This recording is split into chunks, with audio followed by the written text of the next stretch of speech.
बिस्मिल्लाहिर्रहमानिर्रहीम। अस्सलाम वालेकुम। Welcome to Harvard academy. Dear aspirants, आज का हमारा सेशन फिनेंशियल अकाउंटिंग या अकाउंटिंग, जैसे भी आप इसको कह लें, क्योंकि इसमें आगे चल के हमने कुछ मैनेजमेंट अकाउंटिंग और कुछ कास्ट अकाउंटिंग के टॉपिक्स भी ऐड करने हैं, तो हम इसको सिर्फ अभी वाला जो पोर्शन है हमारा फिनेंशियल अकाउंटिंग का पार्ट होगा।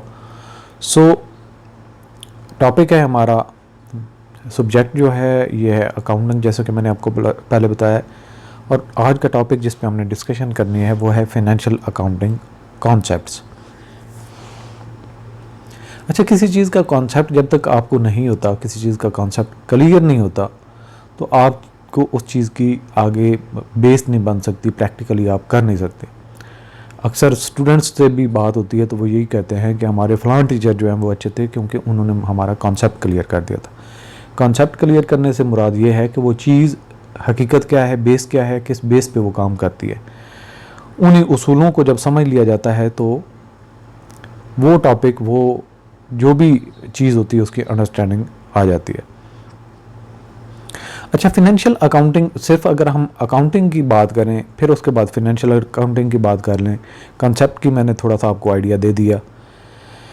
अच्छा, accounting normally day to day life में आप देखते हैं कि हम अपनी हर जगह पे अकाउंटिंग को अप्लाई करते हैं। आप अपनी एक सैलरीड पर्सन को देख लें, अगर आपने अर्निंग स्टार्ट की हुई है तो आपको अच्छे से आइडिया होगा। अगर आपने अर्निंग स्टार्ट नहीं की हुई तो आप अपने पेरेंट्स में से जो अर्निंग करता है, भाइयों में से कोई अर्निंग करता है, उसको एग्जाम्पल अपने माइंड में लेके आ जाए। जब उसको सैलरी मिलती है तो ये उसका इनकम है, उसका रेवेन्यू है। जब उसको ये पैसा मिल जाता है तो उसको पूरा महीना ये इस्तेमाल करने होते हैं। वो अकाउंटिंग रखता है, आ गए मेरे पास कितने पैसे फ़लाँ, और कहीं पे कोई घर वगैरह रेंट पे दिया हुआ है, कहीं एग्रीकल्चर का साथ में बिज़नेस है, उसमें से जो इनकम आती है उसको भी अकाउंट कर लेता है और ऐड कर लेता है।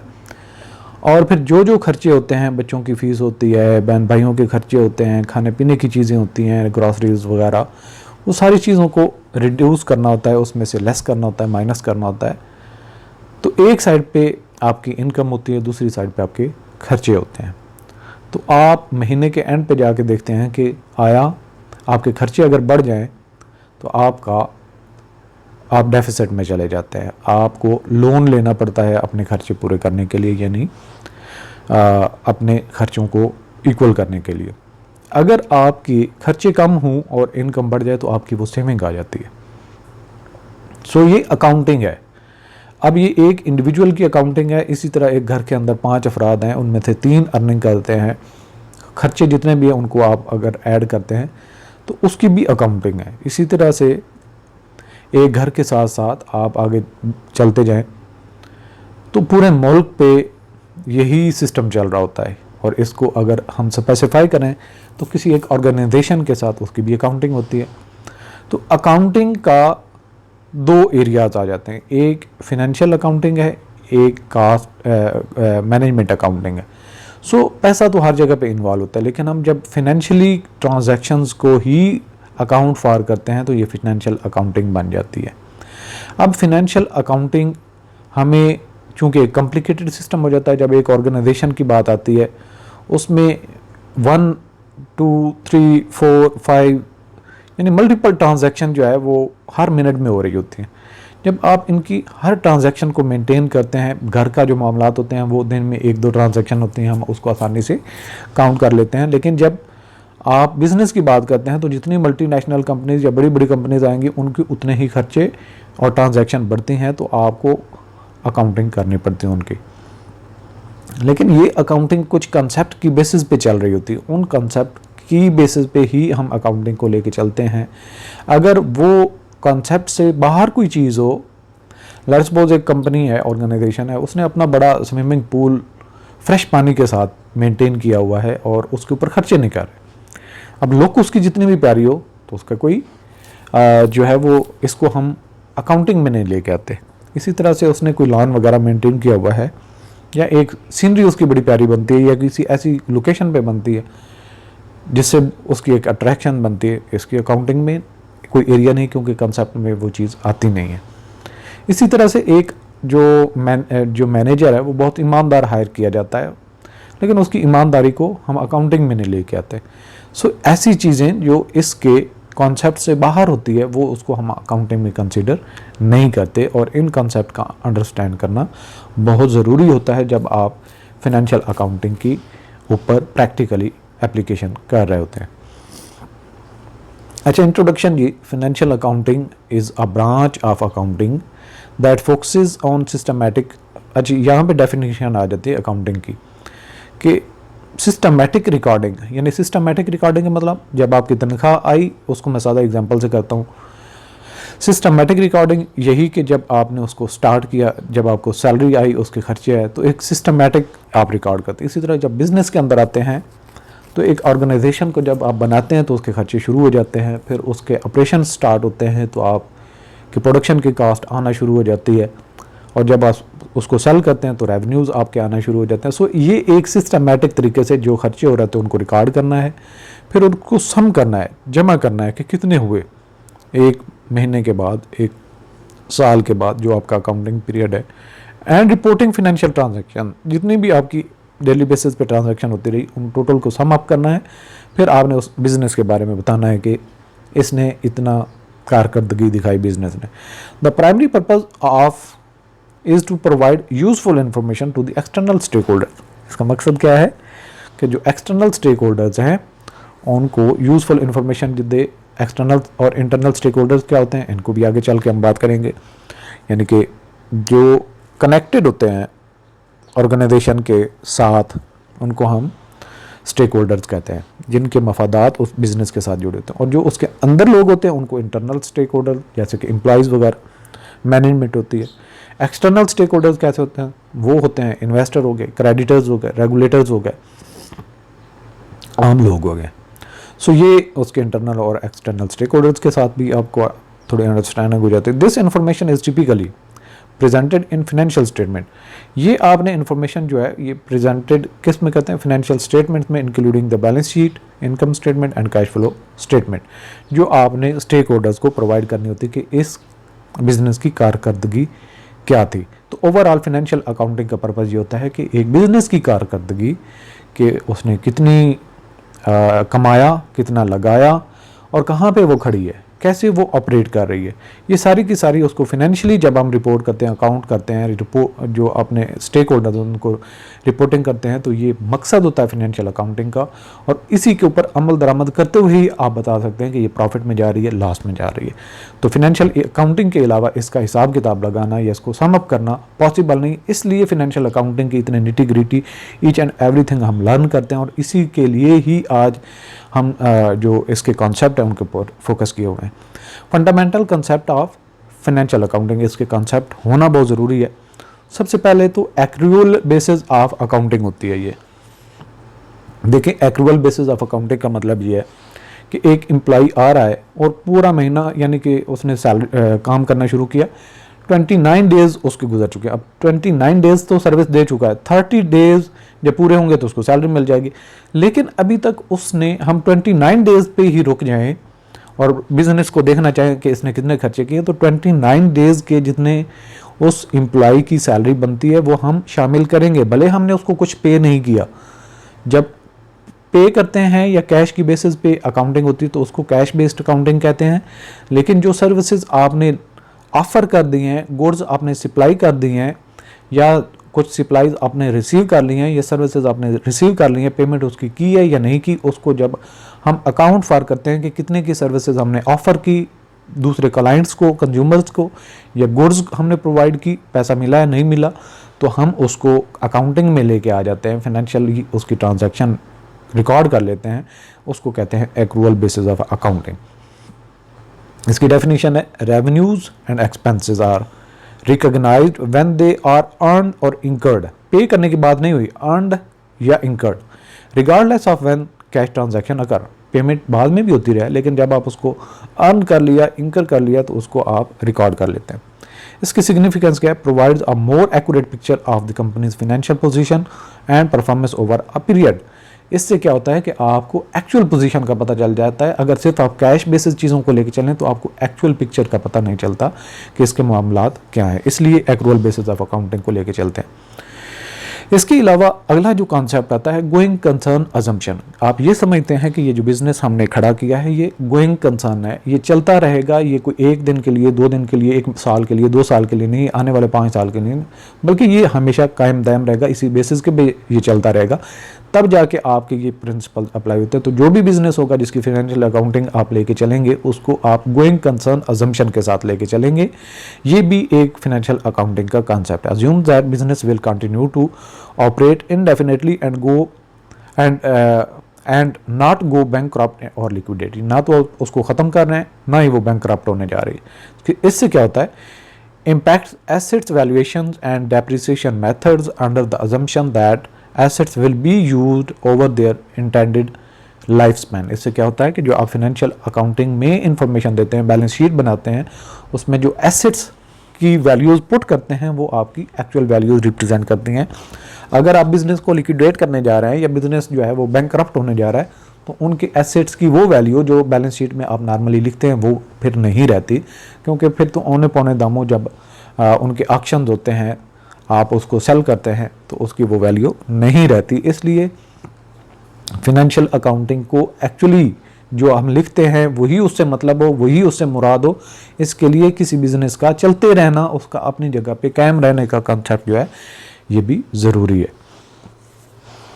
आगे चलते हैं, कंसिस्टेंसी प्रिंसिपल, यानी कि एक प्रिंसिपल जो एक मेथोडोलॉजी आप अकाउंटिंग की अप्लाई कर रहे हैं, या डेप्रिसिएशन की एग्जांपल ले लेते हैं तो डेप्रिसिएशन के कई सारे मेथड्स हैं, लेकिन जो आपने फॉलो किया उसी की बेसिस पे आप अगर पिछले साल भी किया है, इस साल भी किया है, अगले सालों में भी करेंगे तो वो सही मानी देगा। कभी आप मेथड कोई चेंज करते हैं, कभी कोई चेंज करते हैं, उससे भी आपके मानी बदल जाते हैं। फाइनेंशियल अकाउंटिंग के जो मतलब है वो बदल जाता है। इसलिए एक पैटर्न जो मेथड अप्लाई करते हैं, जो तरीक़ाकार फाइनेंशियल इंटरनेशनल अकाउंटिंग स्टैंडर्ड्स में दिया गया है उसको आप अपनाते हैं, या कहीं पे ऑप्शन ABC होता है तो A ऑप्शन को चूज़ कर लेते हैं और कंसिस्टेंटली उसी प्रिंसिपल को लेके चलते हैं, तो इसको कहते हैं कंसिस्टेंसी प्रिंसिपल। और इसका भी जो है वो अमल दरामद में लाना ज़रूरी है। Once a company adopts an accounting method it should continue to use it in future periods to ensure comparability, ताकि आप कंपेयर कर सकें। यानी कि 1 साल में जो मेथड आपने अप्लाई पहले किया था उसी के साथ आपको कंपेयर करना आसान हो जाता है। इसकी सिग्निफिकेंस है enhances the comparability of financial statements across different period. अगला कंसेप्ट है मटेरियलिटी, यानी जो छोटी छोटी चीज़ें हैं। लेट्स सपोज आप घर के जब अपने अखराजात की कैलकुलेशन कर रहे होते हैं तो ये प्रैक्टिकली आपने देखा होगा, अगर किसी छोटे बच्चे को आप अपने कोई चीज़ लेके दे देते हैं, 100-50 उस पर खर्चा कर देते तो आप उसको इग्नोर कर देते, उसको काउंटिंग में नहीं लेके आते। अब 10-20 रुपए किसी आप वैसे ही खर्चा कर देते हैं, मतलब किसी आते जाते फ़कीर को दे देते हैं या किसी तरह से करते हैं, तो बिज़नेस की भी इसी तरह से ट्रांजैक्शन होती हैं। छोटी मोटी जो कुछ ट्रांजैक्शन होती हैं उनको आप रिकॉर्ड नहीं करते। जो भी ट्रांजैक्शन मटेरियल होती है, जिसकी एक सिग्निफिकेंट वैल्यू होती है, उसको आप रिकॉर्ड करते हैं। The significance of an item's impact on company's financial statements where only information that would influence the decision making process is of user should be reported. यानी छोटी छोटी चीज़ों को आप इग्नोर करते हैं। सिग्निफिकेंस इससे क्या होती है, help in deciding which transaction need detail disclosure. उससे फिर क्या होता है, जब ऑडिट होता है तो वो छोटी छोटी ट्रांजैक्शन को एक्सक्लूड कर लेते हैं या उसको कंसिडर नहीं किया जाता, बजाय इसके कि उनको भी आप सैंपल में लेके आएँ और उनका ऑडिट करना शुरू कर दें। इससे बेहतर होता है कि वही जो लाखों में करोड़ों में डिपेंड करता है कि कौन कितना बड़ा बिज़नेस है, उसकी बिज़नेस के हवाले से जितनी उसकी रूटीन की ट्रांजैक्शन होती हैं, रूटीन से जो हट के बड़ी ट्रांजैक्शन होती है, उनका जब आप ऑडिट करते हैं तो वो आपको सही मानी देता है कि बिज़नेस के प्रोसेस कैसे हैं। अच्छा, इसके बाद है कंजर्वेटिज्म, यानी कि जिसको जो भी मामला करें आप अपना समझ के करें, बहुत इंतहाई काशन के साथ आप उन चीज़ों को लेकर चलते हैं तो उसको कहते हैं conservatism. Advises caution in reporting financial data ensuring expenses and liabilities are recognised as soon as possible. यानी कि जो ही ट्रांजैक्शन होती हैं उनको रिकॉर्ड कर लें, उनको इग्नोर मत करें, but revenues only when they are assured. अच्छा, यहाँ पे ये कंजर्वेटिज्म है कि आपने मतलब एक ये कंसेप्ट रखना है कंजर्वेटिज्म का आसानी से याद रखने के लिए, कि आपने जब अर्निंग की बात होती है तो जब तक मिल नहीं जाता पैसा आपने उसको रिकॉर्ड नहीं करना। आज एक्सपेंसेस इंकर्ड होने की उम्मीद भी होती है या आपको लाइकलीहुड लगता है तो आप उसको रिकॉर्ड कर लेते हैं, यानी कि कहीं भी हो सकता है एक्सपेंसेस तो आपका इंकर होगा ही। सो एक्सपेंसेस इंकर होने से भी प्रॉफिट कम होंगे, और अगर आपको जब तक रेवेन्यूज़ या जो आपको कैश रिसीव होना था हो नहीं जाता, उसको आप अश्योर नहीं हो जाता, एक्चुअली ट्रांजैक्शन हो नहीं जाती, तब तक आपने रिकॉर्ड नहीं करना। इससे क्या होता है कि आपकी कंपनी की एक्चुअल वैल्यूज शो होती हैं। लेट्स सपोज आपको एक्सपेक्टेड था कि ये सेल हो जाएगी, तो आपने वो रिकॉर्ड कर दिया, होती नहीं है, तो उससे आपका क्या है कि शो ये होगा कि कंपनी तो बहुत कामयाब है, लेकिन एक्चुअली वो तो हुई नहीं थी। इसी तरह से अगर आपने आपके एक्सपेंसेस कुछ एक्सपेक्टेड था, आपने वो रिकॉर्ड कर दिया, अब रिकॉर्ड कर दिया तो उससे आपके प्रॉफिट कम होंगे। तो प्रॉफिट कम होने के बावजूद भी अगर कंपनी का प्रॉफिट ठीक ठाक नज़र आते हैं तो ये तो अच्छा है। जो इन्वेस्टर है वो चीज़ें देख के फिर भी डिसीजन करता है कि उसमें इन्वेस्टमेंट करना है। तो इन्वेस्टर की डिसीजन यहाँ पे जो है, इन्वेस्टर को महफूज रखा जाता है कि कोई भी इंपॉर्टेंट इन्फॉर्मेशन उससे ओझल ना रहे, उससे पर्दा ना रहे, जो जब वो डिसीजन ले रहा हो तो वो कहीं मिसलीड ना हो। प्रेजेंट्स, इसकी सिग्निफिकेंस क्या है? Prevents the over statement of financial health and earning. अच्छा, अगला कॉन्सेप्ट है इकोनॉमिक एंटिटी अजम्पशन, के बिजनेस की फाइनेंशियल अकाउंटिंग तभी आपको सही मानी देती जब आप उसको देखते हैं कि इकोनॉमिक एंटिटी है, वो काम ही उसका है कि हमने सर्विसेज या गुड्स प्रोवाइड करनी है और हमने प्रॉफिट अर्न करना है, ये हमारा मेन पर्पज़ है।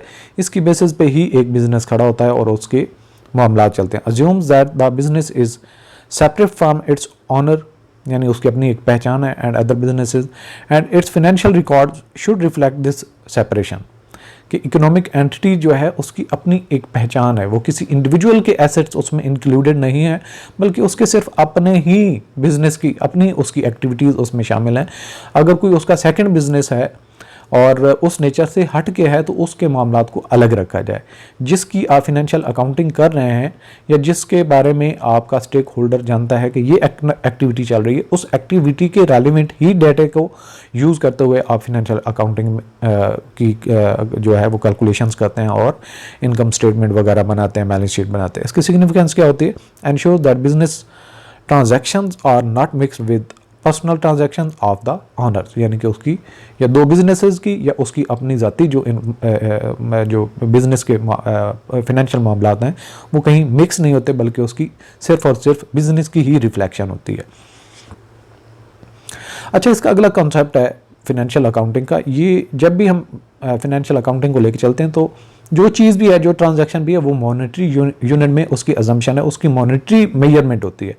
किसी की नेकी, किसी की अच्छाई, अच्छी खुशबू लगाना, अच्छी ड्रेसिंग करना, ये मॉनेटरी यूनिट में हम कैलकुलेट नहीं कर सकते, इनको आप रिमूव कर देते हैं। जो चीज़ें मॉनेटरी यूनिट में कैलकुलेट हो सकती हैं या ट्रांजैक्शन में उनको मॉनेटरी हम यूनिट को यूज़ करते हुए रिकॉर्ड कर सकते हैं, उन्हीं को ही इस्तेमाल किया जाता है फिनेंशियल अकाउंटिंग में। Financial transactions are recorded in a consistent currency, typically the currency of the country where the business operates. साथ में ये एक और भी बात है कि मॉनेटरी मेजरमेंट हो, और साथ में जो करेंसी है जिस कंट्री में आप ऑपरेट कर रहे हैं, फिनेंशियल अकाउंटिंग अप्लाई कर रहे हैं, उस कंट्री की करेंसी को ही यूटिलाइज करें। ये नहीं है पाकिस्तान में रहते हुए डॉलर में आप फिनेंशियल अकाउंटिंग बनाएं तो उससे सही मानी लेना मुश्किल हो जाएगा। सो ये भी इसमें एडेड है। सिग्निफिकेंस क्या है? Facilities the measurement and comparison of financial information. अगला कंसेप्ट आ जाता है फुल डिस्क्लोजर प्रिंसिपल। जो भी ट्रांजैक्शन हो उसको नोट्स वगैरह में जाके डिटेल बताएं और कंप्लीट बताएं ट्रांजैक्शन कैसी हुई, या ट्रांजैक्शन या उस बिज़नेस का कहीं पे रिस्क है या कोई लीगल चार्जेस हैं या कोई सूट हुआ है, उसके खिलाफ कोई अदालत में केस चल रहा है, और इस तरह के मामलात हैं उनको फुली डिस्क्लोज करें। उन सारे मामलात को जो है वो एक्सप्लेन करें ताकि जो इन्वेस्टर है वो उन इन्फॉर्मेशन को देख के ही अपने डिसीजन कर सके। Requires that all relevant financial information should be disclosed in the financial statements और notes to the financial statement. इसकी significance ensure the stakeholders have all necessary information to make informed decision, ताकि वो कोई गलत decision investor ना करे।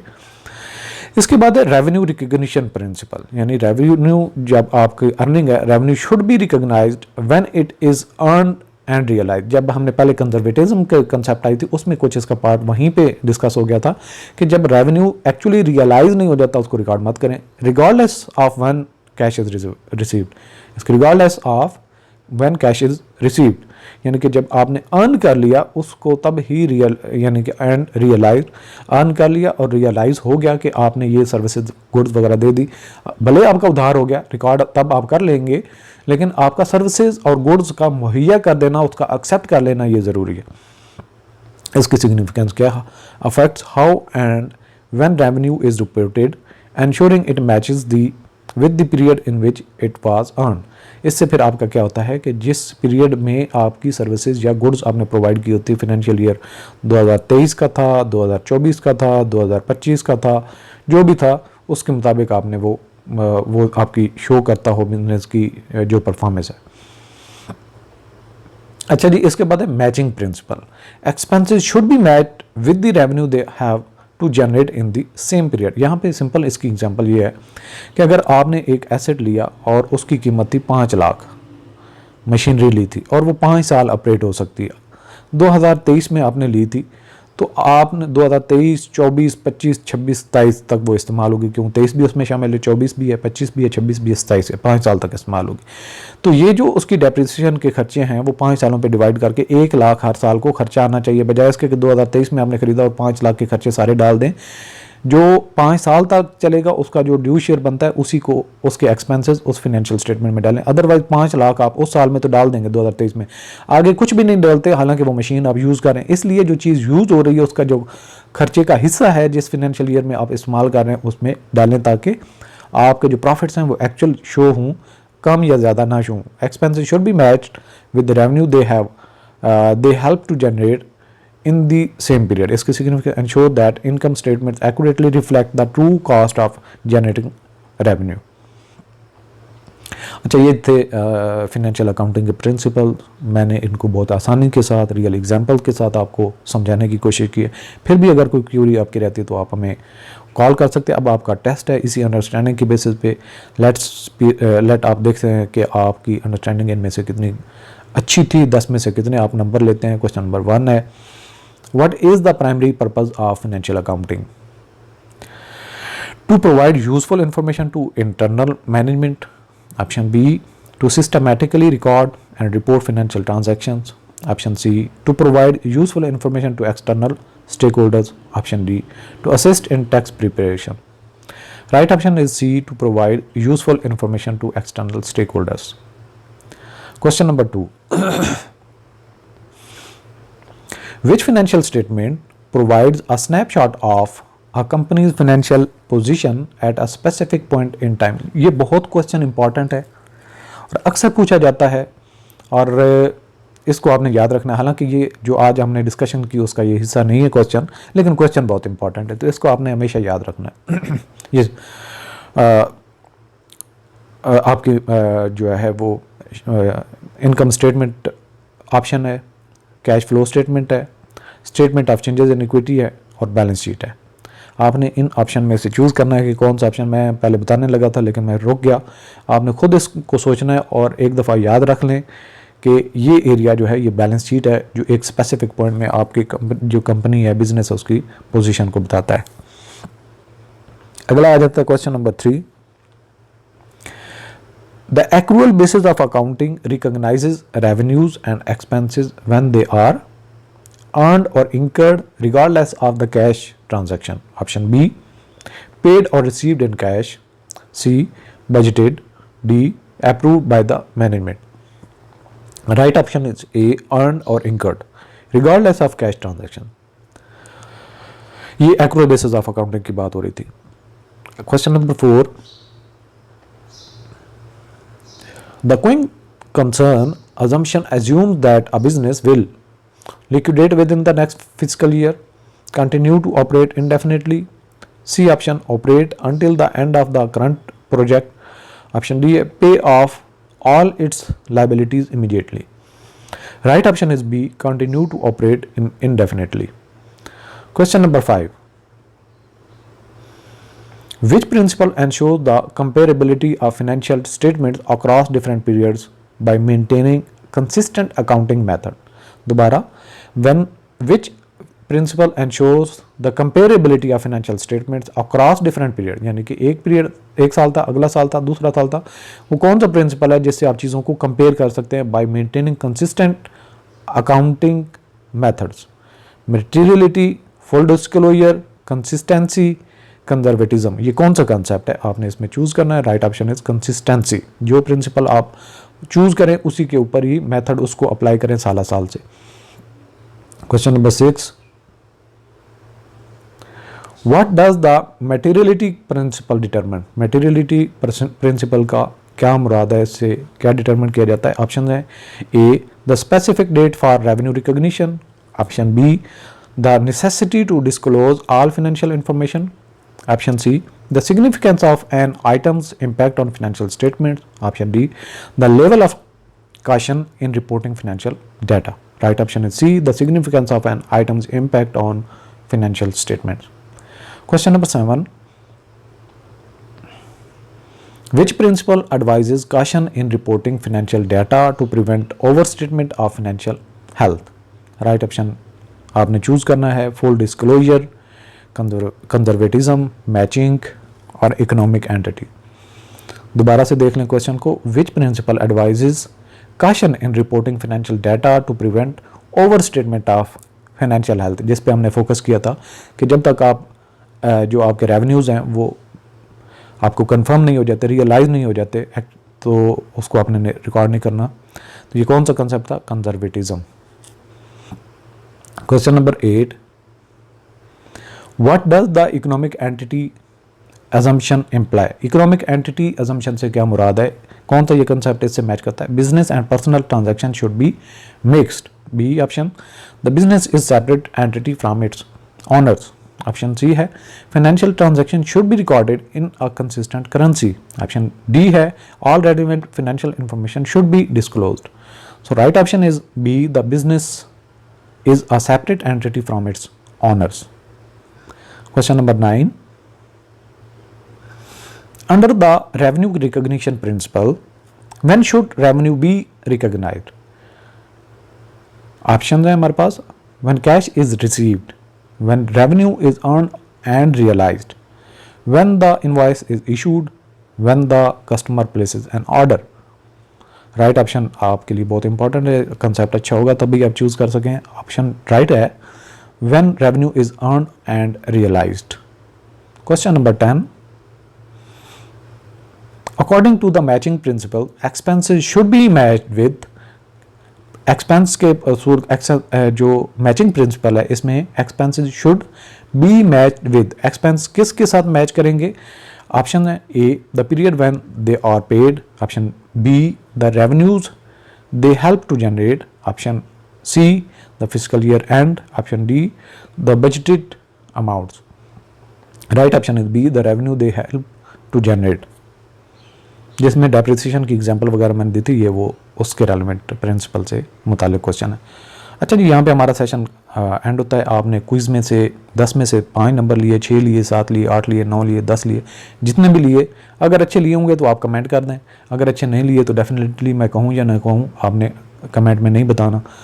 सो दुआ में याद रखिए और इंशाल्लाह नेक्स्ट सेशन में मिलते हैं. और आप हमारा ये कंप्लीट कोर्स हमारी वेबसाइट से एनरोल कर सकते हैं, क्योंकि ये डेमो लेक्चर था और ये कंप्लीट कोर्स यहाँ पे आपको यूट्यूब चैनल पे अवेलेबल नहीं मिलेगा. अगर आपको ये मेथडोलॉजी प्रिपरेशन की, क्योंकि ये एक यूनिक मेथड है जिसमें हम थ्योरी को भी कवर करते हैं, साथ में आपको क्विज़ बेस्ड आपका कंसेप्ट भी बनता है, साथ में आपकी क्विज़ बेस्ड भी तैयारी होती है. सो इस हवाले से आप अपने एग्ज़ाम को इंश्योर करना चाहते हैं कि आप इन टाइम अपनी तैयारी करके अपने एग्ज़ाम को गो थ्रू करें.